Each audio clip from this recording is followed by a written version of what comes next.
എല്ലാവർക്കും ഈശ്വമിശിഹായ്ക്ക് സ്തുതിയായിരിക്കട്ടെ. പരിശുദ്ധ അമ്മയുടെ കൃപാവരത്താൽ ഈ ആൾത്താരെ വന്ന് സാക്ഷ്യം പറയാൻ സാധിച്ചതിനോർത്ത് പ്രത്യേകം നന്ദി പറയുന്നു. എൻ്റെ പേര് ജിജു കുര്യാക്കോസ് ലൂക്കാച്ചൻ. ഞാൻ മൂവാറ്റുപുഴ കലൂർ ഇടവകയിൽ നിന്നാണ് വരുന്നത്. ഞാൻ കഴിഞ്ഞ 22 കൊല്ലമായിട്ട് ഷാർജയിലാണ് വർക്ക് ചെയ്യുന്നത്. എനിക്ക് 22 കൊല്ലത്തിൽ 11 കൊല്ലമായിട്ട് ഞാൻ എൻ്റെ സ്വന്തമായിട്ടൊരു ബിസിനസ് റൺ ചെയ്യുവാണ്. ഞാൻ ആ ബിസിനസ് തുടങ്ങി ഞാൻ കൃപാസനത്തിൽ ആദ്യമായിട്ട് കാലുകുത്തുന്നത് 2022 ജൂൺ 21 തീയതിയാണ്. അതിന് 6 മാസം മുമ്പ് ഞാൻ വന്നിരുന്നു. ഇവിടെ വന്നപ്പോൾ അന്ന് കോവിഡ് കാരണം ഇവിടുത്തെ ഗേറ്റും ബാക്കിയെല്ലാം ലോക്കായിരുന്നു. എനിക്ക് പ്രത്യേകിച്ച് കൃപാസനത്തെക്കുറിച്ച് ഒന്നും അറിയത്തുണ്ടായിരുന്നില്ല.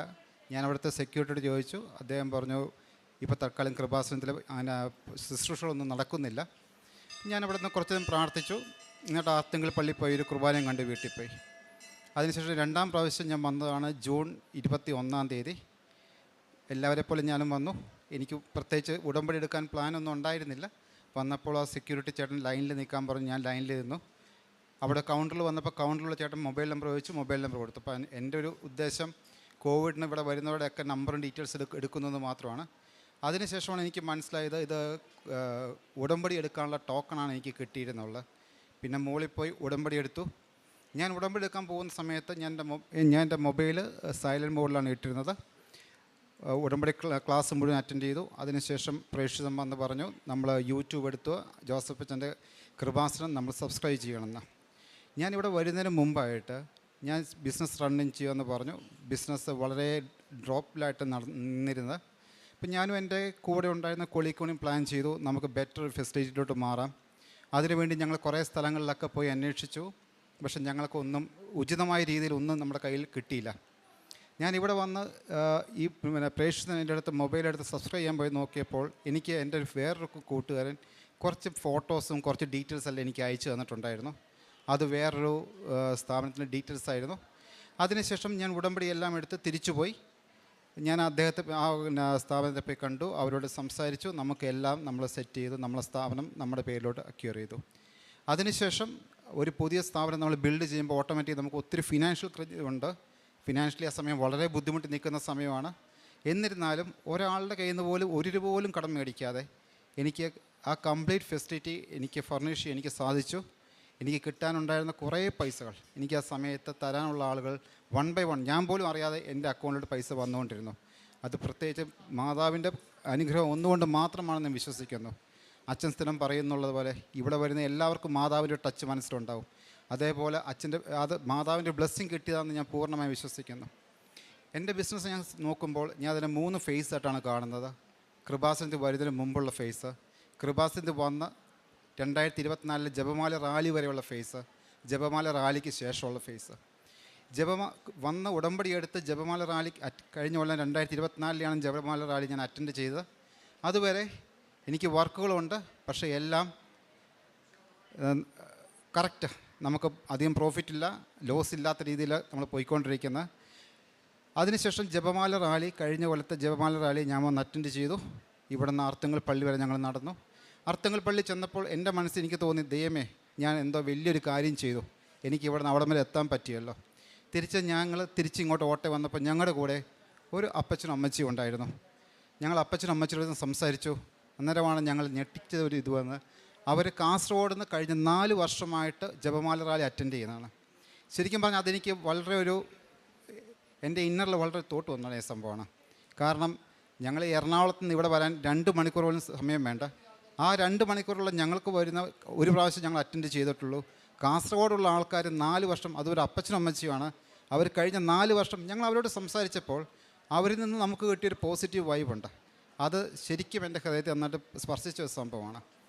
ജപമാല റാലിക്ക് ശേഷം ബിസിനസ്സുകൾ ഞാൻ എല്ലാ ദിവസവും മാതാവായിട്ട് നമ്മൾ പിന്നെ പ്രാർത്ഥിക്കുന്നുണ്ട്. ഉടമ്പടി ധ്യാനങ്ങൾ അറ്റൻഡ് ചെയ്യുന്നുണ്ട്. എല്ലാ ദിവസവും ഞങ്ങളുടെ ഒരു സിസ്റ്റം എന്ന് വെച്ച് രാവിലെ എഴുന്നേൽക്കുക, ഉടമ്പടി പ്രാർത്ഥന ചെല്ലുക. മക്കൾ സ്കൂളിൽ പോകുമ്പോൾ അവർക്ക് നമ്മൾ ഉപ്പ് കൊടുത്തിട്ടാണ് വിടുന്നത്. ഞാൻ ഓഫീസിൽ പോകുന്ന സമയത്തും ഞാൻ ഉപ്പും തൈലവും പുരട്ടും, അതുകൂടാതെ മാതാവിൻ്റെ കാസ്റ്റ്യൂമും എല്ലാം എൻ്റെ പേഴ്സിൽ വെച്ചിട്ടാണ് ഞാൻ പോകുന്നത്. അങ്ങനെ ഇരിക്കുമ്പോൾ കഴിഞ്ഞ 2024 ഞാൻ ചെയ്ത വർക്കിൻ്റെ ഇപ്പോൾ 2025 പകുതിയായിട്ടേ ഉള്ളൂ. മോർ ദാൻ 4 times ഞങ്ങളുടെ കമ്പനി ഇപ്പോൾ പ്രോജക്ട്സ് ഗെയിൻ ചെയ്തിട്ടുണ്ട്. അത് മാതാവിൻ്റെ പ്രത്യേക അനുഗ്രഹം ഒന്നുകൊണ്ട് മാത്രമാണ് നടന്നതെന്ന് ഞങ്ങൾ വിശ്വസിക്കുന്നു. ഇപ്പോൾ ഏത് പ്രോജക്റ്റ് നമുക്ക് കിട്ടിയാലും എനിക്ക് യാതൊരുവിധ അഹങ്കാരം എൻ്റെ മനസ്സിൽ വരാറില്ല. ഞാൻ ആ പ്രോജക്റ്റ് അതിൻ്റെ കോൺട്രാക്റ്റ് എടുത്ത് ടേബിളിൽ വയ്ക്കും, മാതാവിൻ്റെ കാസ്റ്റ് എടുത്ത് എൻ്റെ മുകളിൽ വയ്ക്കും, കുറച്ച് നേരം പ്രാർത്ഥിക്കും. അതിനുശേഷം ഞാൻ ഒരു ദിവസം വെയിറ്റ് ചെയ്യും, എനിക്ക് എന്തെങ്കിലും ഇന്നർ തോട്ട്സ് ഉണ്ടോ ഇല്ലെന്ന് അറിയാൻ വേണ്ടി. ഏതെങ്കിലും രീതിയിലുള്ള ഇന്നർ തോട്ട്സ് വരുവാണെങ്കിൽ ഞാൻ അത് ചെയ്യത്തില്ല. അതല്ലെങ്കിൽ അത് മുന്നോട്ട് പോകുന്നു. ദൈവത്തിൻ്റെ പ്രത്യേക അനുഗ്രഹം കൊണ്ട് എല്ലാ വർക്കുകളും നല്ല രീതിയിൽ മുന്നോട്ട് പോകുന്നു. ഞങ്ങൾ ആത്മീയ ജീവിതത്തിൽ പറയുവാണെങ്കിൽ ബൈബിൾ വായന ശക്തമായി മുന്നോട്ട് പോകുന്നു. ബൈബിൾ വായിക്കുമ്പോൾ പുതിയ പുതിയ അറിവുകളാണ് നമുക്ക് വരുന്നത്. രണ്ട് പ്രാവശ്യം ഞാൻ ബൈബിൾ ഫുൾ വായിച്ചു കഴിഞ്ഞു. ഈ 2 പ്രാവശ്യം വായിച്ച് 3-ാമത്തെ പ്രാവശ്യം വായിക്കുമ്പോഴും ഞാൻ ആദ്യം വായിച്ച അറിവല്ല എനിക്ക് വരുന്നത്. രണ്ടാമത്തെ വേറെ രീതിയിലുള്ള അറിവുകളാണ് എൻ്റെ മനസ്സിലോട്ട് വരുന്നത്. അതേപോലെ തന്നെ എല്ലാ 2 ആഴ്ച കൂടുമ്പോൾ ഞാൻ കുമ്പസാരിക്കാൻ തയ്യാറെടുക്കുന്നുണ്ട്. കുമ്പസാരത്തെക്കുറിച്ച് പറയുമ്പോൾ ആദ്യമൊക്കെ എല്ലാ 2 ആഴ്ച മുമ്പ് കുമ്പസാരിക്കുക എന്ന് മാത്രമേ ഞാൻ ചെയ്തുകൊണ്ടിരുന്നുള്ളൂ. ഒരു പ്രാവശ്യം കുമ്പസാരിക്കാൻ വേണ്ടി കയറിയ സമയത്ത് അച്ഛൻ എന്നോട് ചോദിച്ചു, ഞാൻ എൻ്റെ പാപങ്ങൾ പറയുന്നതിന് മുമ്പ് അച്ഛനോട് ചോദിച്ചു, 1 മിനിറ്റ് നിർത്ത്, കഴിഞ്ഞ പ്രാവശ്യം ചെല്ലിയ പാപങ്ങൾ എന്താണെന്ന് ഓർമ്മയുണ്ടോ? ഞാൻ പറഞ്ഞു, അച്ഛോ ഓർമ്മയില്ല. അച്ഛൻ തന്ന പ്രാശ്ചിത്വം എന്താണെന്ന് ഓർമ്മയുണ്ടോ? ഞാൻ പറഞ്ഞു അറിയത്തില്ല. കഴിഞ്ഞ പ്രാവശ്യം ചെയ്തതിന് ഈ പ്രാവശ്യം നമ്മൾ പാപം ബഹിഷ്കരിച്ച് എന്തൊക്കെയാണെന്ന് ഓർമ്മയുണ്ടോ? ഞാൻ പറഞ്ഞു അറിയില്ല അച്ഛോ. അച്ഛൻ പറഞ്ഞു, നിങ്ങൾ കുമ്പസാരക്കൂട്ടി വരുമ്പോൾ കഴിഞ്ഞ പ്രാവശ്യം പറഞ്ഞ പാപത്തിൽ നിന്ന് ഏതൊക്കെ പാപമാണ് നമ്മൾ മാറിയിരിക്കുന്നത്, ഏതൊക്കെ പാപമാണ് നമ്മൾ അതിൻ്റെ അറ്റ്ലീസ്റ്റ് ക്വാളിറ്റിയും കുറച്ചിരിക്കുന്നത്, അതാണ് നമ്മൾ ഫസ്റ്റ് ഹൈലൈറ്റ് ചെയ്യേണ്ടത്. അല്ല, അത് ശരിക്കും ഇപ്പോൾ ഞാൻ ചെയ്യുന്ന കുമ്പസാരത്തിൽ എനിക്കത് വളരെ ഇന്നർ തോട്ടാണത്. എല്ലാ പ്രാവശ്യവും പോയി സെയിം പാപം പറയുന്നതിൽ വളരെ ബുദ്ധിമുട്ട് ഇപ്പം എനിക്ക് ചില സമയത്ത് റിപ്പീറ്റ് വരുന്നുണ്ട്. അപ്പോൾ ഞാൻ അച്ഛനോടും പറയാറുണ്ട്, അച്ഛോ ഇത് റിപ്പീറ്റഡ് പാപമാണ്, ഞാൻ ട്രൈ ചെയ്യുന്നുണ്ട് പക്ഷെ നടക്കുന്നില്ല. അതേപോലെ തന്നെ ഞങ്ങൾ പത്രങ്ങൾ ഡിസ്ട്രിബ്യൂട്ട് ചെയ്യുന്നുണ്ട്. പത്രം ഡിസ്ട്രിബ്യൂട്ട് ചെയ്യുന്നത് ഞങ്ങൾക്ക് മിഡിൽ ഈസ്റ്റിൽ ഒത്തിരി റെസ്ട്രിക്ഷൻസ് ഉള്ളതുകൊണ്ട് ഞങ്ങൾ പള്ളിയിൽ തന്നെയാണ് പത്രം ഡിസ്ട്രിബ്യൂട്ട് കൊടുക്കുന്നത്. ഇത് ഞാൻ തന്നെയല്ല, ഞാനും എൻ്റെ 2 മക്കളും എൻ്റെ ഭാര്യ എല്ലാവരും ഞങ്ങളൊരു ഫാമിലി ആയിട്ടാണ് കൊടുക്കുന്നത്. മക്കളുടെ കയ്യിൽ നിന്ന് പത്രം മേടിക്കാൻ അവിടെയുള്ള ആളുകൾക്ക് വളരെ ഇൻട്രസ്റ്റാണ്. ഞങ്ങളുടെ കയ്യിൽ നിന്ന് മേടിക്കുന്നേക്കാൾ ഒരു കൊച്ചു വന്ന് പത്രം കൊടുക്കുമ്പോൾ അവരാ മോൻ്റെ കയ്യിൽ ഇടയ്ക്ക് ബ്ലെസ് ചെയ്യും. അത് കഴിഞ്ഞാൽ പത്രങ്ങൾ സ്വീകരിക്കും. ഇതേപോലെ തന്നെ എൻ്റെ കുടുംബത്തിന് ദൈവം ഒത്തിരി പറഞ്ഞാൽ ഇത് ചെയ്യാത്തത്തോളം ബ്ലെസ്സിങ്സ് ഞങ്ങൾക്ക് തരുന്നുണ്ട്. ഞങ്ങളുടെ കാരുണ്യ പ്രവർത്തികൾ എന്ന് പറയാൻ വേണ്ടി ഇവിടെ ആലപ്പുഴയുള്ള ഒരു സിസ്റ്റേഴ്സ് നടത്തുന്നൊരു പാരൻസ് ഇല്ലാത്തൊരു സ്പെഷ്യലി എയ്ഡഡ് സ്ഥാപനമുണ്ട്. അവിടെ നമ്മൾ ചാരിറ്റി കൊടുക്കുന്നുണ്ട്. ആരും നമ്മുടെ അടുത്ത് വന്ന് ചോദിച്ചാലും നമ്മളെക്കൊണ്ട് പറ്റുന്ന രീതിയിൽ നമ്മളവരെ ഹെൽപ്പ് ചെയ്യാറുണ്ട്. ഞാൻ നാളെ തിരിച്ചു പോവുകയാണ്. എനിക്ക് പരിശുദ്ധ അമ്മ വഴി ഞങ്ങൾക്ക് തന്നിരിക്കുന്ന എല്ലാ അനുഗ്രഹത്തിനും പ്രത്യേകം നന്ദി പറയുന്നു. Thank you. 1 പത്രോസ് 5-ാം അധ്യായം 6-ാം തിരുവചനം. ദൈവത്തിൻ്റെ ശക്തമായ കരത്തിന് കീഴിൽ നിങ്ങൾ താഴ്മയോടെ നിൽക്കുവിൻ. അവിടുന്ന് തക്ക സമയത്ത് നിങ്ങളെ ഉയർത്തിക്കൊള്ളും. നിങ്ങളുടെ ഉത്കണ്ഠകളെല്ലാം അവിടുത്തെ ഏൽപ്പിക്കുവിൻ. അവിടുന്ന് നിങ്ങളുടെ കാര്യത്തിൽ ശ്രദ്ധാലുവാണ്. സിജു കുര്യാക്കോസ് ലൂക്കാച്ചൻ എന്ന ഈ സഹോദരൻ തൻ്റെ ഉടമ്പടി ജീവിതത്തിൽ വന്ന ദൈവാനുഭവത്തെക്കുറിച്ചാണ് നമ്മളോട് ഈ സാക്ഷ്യത്തിൽ പങ്കുവച്ചത്.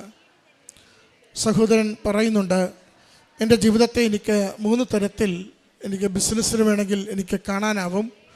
ഉടമ്പടി ജീവിതത്തിന് മുൻപുള്ള ബിസിനസ് കാലം, ഉടമ്പടി ജീവിതം മുതൽ 2024 അഖണ്ഡ ജപമാല റാലിയിൽ പങ്കെടുത്തതുവരെയുള്ള ബിസിനസ് പോയ കാലം, 2024 മുതൽ ഈ ജൂൺ മാസം വരെ എത്തി നിൽക്കുന്ന ബിസിനസ്സിൻ്റെ കാലമെന്ന്. സഹോദരൻ അങ്ങനെ 3ആയി തിരിക്കുന്നതിനുള്ള കാരണം, ഒരുപക്ഷെ നമുക്കറിയാം, അഖണ്ഡ ജപമാല റാലിയിൽ പങ്കെടുക്കുന്നവർക്ക് ഏറ്റവും ദൈവാനുഭവം ലഭിക്കുന്ന ഒരു പ്രാർത്ഥനയുടെ തീർത്ഥാടനമാണ് കൃപാസനം അമ്മമാതാവിൻ്റെ തിരുനടയിൽ നിന്നും അർത്തിങ്കൽ ബസിലിക്കയിലേക്കുള്ള അഖണ്ഡ ജപമാല മഹാറാലി. അതിൽ നമ്മൾ അവിടം വരെ എത്തിച്ചേരാനുള്ള ഓട്ടത്തിലല്ല, മറിച്ച് ഇവിടുന്ന് തുടങ്ങുമ്പോൾ മുതൽ ആരും നമ്മളോട് പറഞ്ഞില്ലെങ്കിൽ കൂടിയും അധരത്തിൽ നിന്ന് നിരന്തരം ജപമാല ചൊല്ലിക്കൊണ്ട് അമ്മയെ മാത്രം മനസ്സിലും കണ്ണിലും കണ്ടുകൊണ്ട് പ്രാർത്ഥിച്ച് നമ്മുടെ ജീവിത വിഷയങ്ങളെ ത്യാഗത്തോടെ സമർപ്പിച്ചാണ് നമ്മൾ മുന്നോട്ട് പോകുന്നത്.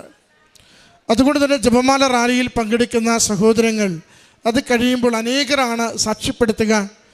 അത് അത്രയും ചുവട് വയ്ക്കുവാൻ സാധിക്കുമോ, ഈ 15-16 കിലോമീറ്റർ ദൂരം സഞ്ചരിക്കുവാൻ സാധിക്കുമോ എന്നറിയാതെയാണ് എത്തിച്ചേർന്നതെങ്കിലും ഓരോ ചുവടിലും എൻ്റെ അമ്മ മാതാവിൻ്റെ സംരക്ഷണവും അവസാനം വരെ എത്തിച്ചേരുവാനുള്ള കാലിൻ്റെ കുതിപ്പും എനിക്ക് നൽകിക്കൊണ്ടിരുന്നു. എനിക്ക് തളർച്ച നേരിട്ടില്ല, ക്ഷീണം തോന്നിയില്ല. ഞാൻ അമ്മയോടൊപ്പം, അമ്മ എന്നോടൊപ്പം ആ ജപമാല റാലി മുഴുവനും സഞ്ചരിച്ചു. അത് ശരിക്കും ത്യാഗപൂർണമായ വിശേഷവിദ്യയായ ഒരു പ്രവർത്തനമാണ്. അതുകൊണ്ട് തന്നെ അതിന് ലഭിക്കുന്ന പ്രതിഫലവും വലുതായിരിക്കും. ആരൊക്കെയാണോ നന്നായി കുമ്പസാരിച്ചൊരുങ്ങി കുർബാനയിൽ നന്നായി പങ്കുചേർന്ന് പൂർണ്ണമായ ബോധ്യത്തോടു കൂടി അമ്മ മാതാവ് ഞാൻ സമർപ്പിച്ചിരിക്കുന്ന നിയോഗങ്ങളെ, പ്രത്യേകമായി ലോക സമാധാനത്തിന് വേണ്ടിയുള്ള നിയോഗത്തെ അമ്മ മാതാവ് ഏറ്റെടുത്ത് പ്രപഞ്ചത്തിൻ്റെ നാഥയായ അമ്മ പ്രപഞ്ചത്തിൻ്റെ എല്ലാം ക്രമീകരിക്കുവാൻ വേണ്ടി നമ്മൾ ഈ ലക്ഷക്കണക്കിന് മക്കൾ അമ്മയെ മാത്രം വിളിച്ച് മണിക്കൂറുകൾ ഈ റാലിയിൽ പങ്കുചേരുമ്പോൾ അത് അനുഗ്രഹത്തിന്, സമാധാനത്തിന്, ലോക സുരക്ഷയ്ക്ക് കാരണമാകും എന്ന പ്രത്യാശയോടെ ചുവട് വയ്ക്കുമ്പോൾ നമ്മുടെ വ്യക്തിപരമായ നിയോഗങ്ങൾ മാത്രമല്ല, പ്രപഞ്ചത്തിന് മുഴുവനും സമാധാനമൊരുക്കുന്ന വഴിയായി കൂടി അമ്മയുടെ മാധ്യസ്ഥ നമുക്ക് മാറുകയാണ് ചെയ്യുക. സഹോദരൻ പറയുന്നുണ്ട്, റാലിയിൽ പങ്കെടുത്തതിന് ശേഷം എൻ്റെ ബിസിനസ്സിൻ്റെ ഓരോ അവസരത്തിലും ഞാനത് എൻ്റെ ഉടമ്പടിയുടെ കാശ്രൂപം ആ പ്രൊജക്റ്റിന് മുകളിൽ വെച്ച് അമ്മയോട് പ്രാർത്ഥിക്കും. ഒരു ദിവസം ഞാൻ സമയം കൊടുക്കും.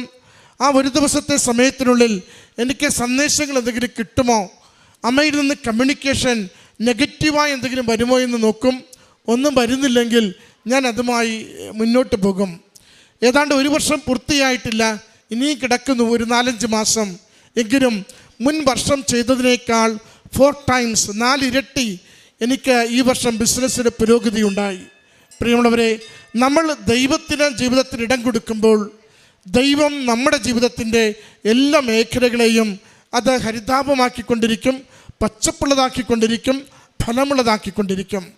നമ്മൾ കരം തുറന്ന് മറ്റൊരാൾക്ക് കാരുണ്യ പ്രവൃത്തി ചെയ്യുവാൻ സന്മനസ് കാണിക്കുമ്പോൾ, ഉള്ളതിൽ നിന്ന് അറിഞ്ഞുകൊണ്ട് കൊടുക്കുവാൻ തയ്യാറാകുമ്പോൾ നമ്മുടെ ജീവിതത്തിൻ്റെ വരുമാന സ്രോതസ്സുകളിലേക്ക് ദൈവം ആശീർവദിച്ച് അനുഗ്രഹിച്ച് നിരന്തരം നൽകുന്നത് നമുക്ക് അനുഭവിക്കുവാൻ സാധിച്ചു കൊണ്ടിരിക്കും. നമ്മൾ ഓരോ തവണയും വിശുദ്ധ ഗ്രന്ഥത്തെ സ്നേഹത്തോടു കൂടി, ദൈവസ്നേഹത്തോടു കൂടി പാരായണം ചെയ്യുമ്പോൾ ഓരോ വചനവും നമ്മളോട് തിരികെ സംസാരിച്ചു കൊണ്ടിരിക്കും. നടക്കേണ്ട വഴി, ജീവിക്കേണ്ട ജീവിതം, പരിശ്രമിക്കേണ്ട രീതികൾ, ഒഴിവാക്കേണ്ട ശീലങ്ങൾ, ഓരോന്നും വചനം നമ്മളോട് പറയും എങ്ങനെയാണ് ഈ ജീവിതത്തെ ക്രമപ്പെടുത്തേണ്ടതെന്ന്. സഹോദരൻ പറഞ്ഞു, എൻ്റെ കുമ്പസാരം പോലും ഉടമ്പടിയിൽ വന്നതിന് ശേഷം ആകെ മാറിപ്പോയി. യാന്ത്രികമായി എന്തെങ്കിലും പറയുന്നതല്ല, മറിച്ച് എന്നെ തന്നെ ആത്മശോധന ചെയ്തുകൊണ്ട് എൻ്റെ ജീവിതത്തെ സാരമായി ബാധിക്കുന്ന തിന്മയുടെ, പാപത്തിൻ്റെ മേഖലകളെ കഴിയുന്നത്ര ചെറുത്തുനിന്ന് ഒഴിവാക്കുവാനും ആവർത്തിക്കാതിരിക്കുവാനും കൂടുതൽ വിശുദ്ധിയോടെ ജീവിക്കുവാനും ദൈവസന്നിധിയിൽ സ്നേഹത്തോടെ അനുദപിച്ചുകൊണ്ട് ദൈവകാരുണ്യത്തിന് പ്രാർത്ഥിക്കുവാനും ഇന്നെനിക്ക് കുമ്പസാരമെന്ന കുദാശയിലൂടെ സാധിക്കുന്നുണ്ടെന്ന്. പ്രിയമുള്ളവരെ, ഉടമ്പടി ജീവിതം എത്ര കണ്ടാണ് ക്വാളിറ്റി ചേഞ്ച് നമ്മുടെ ഓരോരുത്തരുടെയും ജീവിതത്തിൽ കൊണ്ടുവരുന്നത്. നമ്മൾ മനുഷ്യരുടെ മുമ്പിൽ, ലോകത്തിന് മുമ്പിൽ നമ്മുടെ സ്റ്റാറ്റസ് കുറയ്ക്കുമ്പോൾ ദൈവം നമ്മുടെ ജീവിത ക്വാളിറ്റി, ജീവിതത്തിൻ്റെ സ്റ്റാറ്റസ് എത്ര കണ്ട് ഉയർത്തി അനുഗ്രഹിച്ചാണ് ഓരോ ദിനവും മുന്നോട്ട് നയിക്കുന്നത്. ഉടമ്പടിയുടെ പ്രത്യേകത ഏതാണ്? നമ്മൾ ദൈവത്തിന് വിധേയപ്പെടുന്നു, ദൈവം നമ്മളെ നിരന്തരം അനുഗ്രഹിച്ചുകൊണ്ട് ജീവിതത്തെ സംരക്ഷിക്കുകയും ഉയർത്തുകയും വഴി നടത്തുകയും ചെയ്യുന്നു. അമ്മ മാതാവിൻ്റെ പ്രത്യക്ഷീകരണം നമ്മളെ അതിനുവേണ്ടിയാണ് ഈ നാളുകളിൽ ഒരുക്കിക്കൊണ്ടിരിക്കുക. നമുക്കറിയാം, സമയഘടികാരം നെഞ്ചിൽ ചാർത്തിയാണ് അമ്മ ഈ ആലയത്തിൽ 2004 ഡിസംബർ 7 ഉച്ചയ്ക്ക് 2:30 പ്രത്യക്ഷപ്പെടുന്നത്. ആ സമയഘടികാരം അതിൻ്റെ അവസാനത്തിലേക്ക് നീങ്ങുന്നതായിട്ടാണ് സൂചിപ്പിക്കുന്നത്. സമയം ചുരുങ്ങി വരുന്നു ഈ ലോകത്തിന് ജീവിക്കുന്നതിന് വേണ്ടി. ഈ ചുരുങ്ങി വരുന്ന സമയത്തിൽ, അവസാനത്തേക്ക് എത്തുന്ന സമയത്തിൽ നമ്മൾ ദൈവത്തിൻ്റെ പോരാളികളായ ഒരു സമൂഹം ഇവിടെ ഉണ്ടാവണം. ദൈവസ്നേഹം കൊണ്ട് നിറയപ്പെട്ടവർ, ദൈവത്തിൻ്റെ കൈകാലികളായി ചലിക്കുന്നവർ, ദൈവത്തിൻ്റെ ഹൃദയമായി തുടിപ്പുള്ളവർ, മറ്റുള്ളവർക്ക് എന്നും അനുഗ്രഹത്തിൻ്റെയും ആശീർവാദത്തിൻ്റെയും വാക്കുകൾ ഉച്ചരിക്കുന്ന ഒരു ദൈവിക പോരാളികളായി ഈ ഒരു സമൂഹം ഇവിടെ രൂപപ്പെടണം. അതിനുവേണ്ടിയാണ് അമ്മ മാതാവ് ഈ ചെറിയ ആലയത്തിൽ, ചെറിയ പട്ടണത്തിൽ അമ്മയെ തന്നെ പ്രത്യക്ഷപ്പെടുത്തിക്കൊണ്ട് ഒരു ജനതയെ ലോകം മുഴുവനും ഇന്ന് ഒരുക്കിക്കൊണ്ടിരിക്കുന്നത്. നമുക്ക് നമ്മുടെ ജീവിതങ്ങളെ വലിയ കാഴ്ചപ്പാടോടുകൂടി എൻ്റെ ദൈവത്തിൻ്റെ സ്വന്തമായി എൻ്റെ ജീവിതത്തെ സുവിശേഷമായി പങ്കുവയ്ക്കുന്നതിന് എന്നെയും കൂടി ഉടമ്പടിയിലൂടെ അമ്മ മാതാവ് ചേർത്ത് പിടിച്ചിരിക്കുന്നുവെന്ന വലിയ ബോധ്യത്തോടു കൂടി ഉടമ്പടി നമുക്ക് ജീവിക്കാം. നമ്മുടെ ജീവിതം കൊണ്ട് എന്നും അനുഗ്രഹമാകുവാൻ, മറ്റുള്ളവർക്ക് അനുഗ്രഹമാകുവാൻ വേണ്ടി പരിശ്രമിക്കുകയും പ്രാർത്ഥിക്കുകയും ചെയ്യാം. ഈ സഹോദരൻ ലഭിച്ച എല്ലാ നന്മകളെ ഓർത്ത് അമ്മ മാതാവിനും തിരുക്കുമാരനും നന്ദി പറഞ്ഞുകൊണ്ട് കരങ്ങളടിച്ച് ഈ സാക്ഷ്യം സമർപ്പിക്കാം. അത്യപൂർവ ദൈവാനുഭവങ്ങൾ ഇനി നിങ്ങൾക്കും സ്വന്തം. ഈ യൂട്യൂബ് ചാനൽ ഇതുവരെ സബ്സ്ക്രൈബ് ചെയ്തിട്ടില്ലെങ്കിൽ ഇപ്പോൾ തന്നെ സബ്സ്ക്രൈബ് ചെയ്യുക. ഈ വീഡിയോ ഇപ്പോൾ തന്നെ നിങ്ങളുടെ സുഹൃത്തുക്കൾക്ക് ഷെയർ ചെയ്തുകൊണ്ട് കർത്താവിൻ്റെ പ്രേക്ഷിതരാകുക.